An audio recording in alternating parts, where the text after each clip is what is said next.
অসমৰ ৰাইজে এতিয়াও বুজি পোৱা নাই যে বিজেপি কেনেকুৱা এটা পাৰ্টি। এই পাৰ্টিৰ পৰা মুক্তি যদি অসমৰ ৰাইজে অতি সোনকালে নলয় তেতিয়াহ'লে অসমীয়া সমাজ বা অসমখন সম্পূৰ্ণ শেষ হৈ যাব এদিন। কোনোবা বহিৰাজ্যৰ মানুহৰ হাতলৈ গুচি যাব। এইটো এটা গভীৰ ষড়যন্ত্ৰ হৈ আছে। গতিকে এই ষড়যন্ত্ৰখিনি আমি ৰাইজৰ আগলৈ লৈ যাব খুজিছোঁ, তেওঁলোকক বুজাব খুজিছোঁ, জনাব খুজিছোঁ, যাতে তেওঁলোকে বুজি পায় এই ভাৰতীয় জনতা পাৰ্টিৰ যিটো আদৰ্শৰ তেওঁলোকৰ তলত আজি আছে কাম কৰি, তাৰ পৰা যাতে ওলাই আহে। সেইটো কাৰণে মই আজি বহুত কথা ইয়াত ক'লোঁ। গতিকে মই আজিও আকৌ আহ্বান জনাম যে ভাৰতবৰ্ষত আজি দুখন সংবিধান চলি আছে, এখন মনুস্মৃতি আৰু এখন ডক্টৰ ভীমৰাও আম্বেদকাৰে লিখা সংবিধান। এতিয়া কথা হ'ল কি, মনুস্মৃতিটো এক ভয়ংকৰ সংবিধান, তাৰ বিষয়ে বহুত অসমীয়া মানুহে নাজানে, বহুতে নাজানে। গতিকে মই আজিও কৈছোঁ আপোনালোকৰ এই সভাতে যে যিসকলে মনুস্মৃতি মানে অলপ অধ্যয়ন কৰি লওক যে মনুস্মৃতি কি আৰু ভীমৰাও আম্বেদকাৰৰ সংবিধান কি, আৰু ষ্টাডি কৰাৰ পাছত যিসকলে বুজি পাব তেওঁলোকে যদি তাৰ পাছতো ভাৰতীয় জনতা পাৰ্টিৰ লগত থাকে তেতিয়াহ'লে আমি তেওঁলোকক বুজি পাম যে তেওঁলোক মনুস্মৃতি সংবিধানৰ সমৰ্থক। আৰু যিসকল ওলাই আহে তেতিয়াহ'লে আমি জানিম যে তেওঁলোক অসম জাতীয় পৰিষদৰ সমৰ্থক, তাক বিৰোধ কৰি ওলাই আহিছে।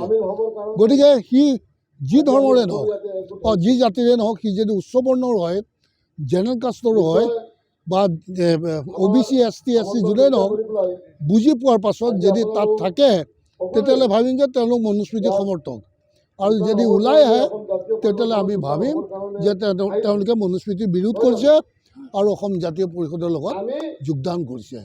আৰু নহ'লে ভৱিষ্যতে আমি সেই হিচাপে ব্যৱসায়ীসকলকো তেনেকুৱা দৃষ্টিৰে চাম যে তেওঁলোকে কাক সহায় কৰিছে। তোমালোকে যদি অকল ভাৰতীয় জনতা পাৰ্টিক সহায় কৰা, মনুস্মৃতি যোনে ফ'ল' কৰিছে, তাৰমানে তেওঁলোকে বেপাৰী সংগঠনটোক তোমালোকে মনুস্মৃতি ফ'ল' কৰা, সেইকাৰণে ভাৰতীয় জনতা পাৰ্টিক তোমালোকে সহায় কৰিছা, আৰু বাকী চবক সহায় নকৰা, তেতিয়াহ'লে উদূৰ ভৱিষ্যতে সেইখিনিও আমি চিনাক্তকৰণ কৰিম যে তুমি মনুস্মৃতি সমৰ্থন কৰা ব্যৱসায়ীৰ কাৰণে আমাক তোমালোকে সহায় কৰা নাই। আৰু যদি তোমালোকে সমৰ্থন নকৰা তেতিয়াহ'লে অসমৰ ব্যৱসায়ীয়ে অসম জাতীয় পৰিষদকো সমানে সহায় কৰিব লাগিব আৰু তেওঁলোকক বিৰোধ কৰিব লাগিব। এইখিনি মোৰ আপোনালোকৰ মাধ্যমেৰে অসমবাসীলৈ বা ব্যৱসায় সমাজলৈ অনুৰোধ, আহ্বান। চাওক, এতিয়ালৈকে বহা নাই। আমাৰ 2 তাৰিখে এটা ছিটিং হ'ব। এই ছিটিঙত আমি চাম, আমি সন্মান হেৰুৱাই কাৰো লগত মিলা মিছা নকৰোঁ। আমি সন্মানক, নিজৰ আত্মসন্মানক বিসৰ্জন কৰি কেতিয়াও আমি মিলা মিছা নকৰোঁ। আমাৰ যিটো প্ৰিন্সিপল আছে, আমাৰ যিটো স্বাভিমান আছে, তাক আমি কেতিয়াও হেৰুৱাব নোখোজোঁ। আৰু গতিকে কংগ্ৰেছে যদি বিচাৰিছে, গতিকে বুজাবুজি সকলোৰে সন্মান ৰাখি বুজাবুজি হ'ব লাগিব, চিট শ্বেয়াৰিং, আৰু তেতিয়াহে ই ফলৱতী হ'ব, অন্যথা ই ফলৱতী হোৱাৰ সম্ভাৱনা কম। ডেফিনেটলি আমাৰ চৰকাৰ এইখন বদলিলে চৰকাৰ, পুলিচ, প্ৰশাসন চব আমাৰ হাতত আহিব। অহাৰ লগে লগে আমি ৰিইনভেষ্টিগেশ্যন কৰাম, নতুন নতুন অফিচাৰ দি পেলাই, আৰু আচল সত্যটো উদ্ঘাটন কৰি আৰু তেওঁলোকক দোষী শাস্তি দিয়াৰ ব্যৱস্থা কৰিম। 20 বছৰৰ পৰা চাওক, বিজেপিয়ে যেনেকৈ হিন্দু সমাজক বিপথে পৰিচালিত কৰিলে, আৰু আমাৰ বদৰুদ্দিন আজমল চাহাবেও মুছলমান সমাজক ধৰ্মৰ দোহাই দি তেওঁলোককো বিপথে পৰিচালিত কৰিলে, আৰু 2টা জনগোষ্ঠীয়ে, 2টা ধৰ্মৰ মানুহে আমি ভুগিব লগা হৈছে।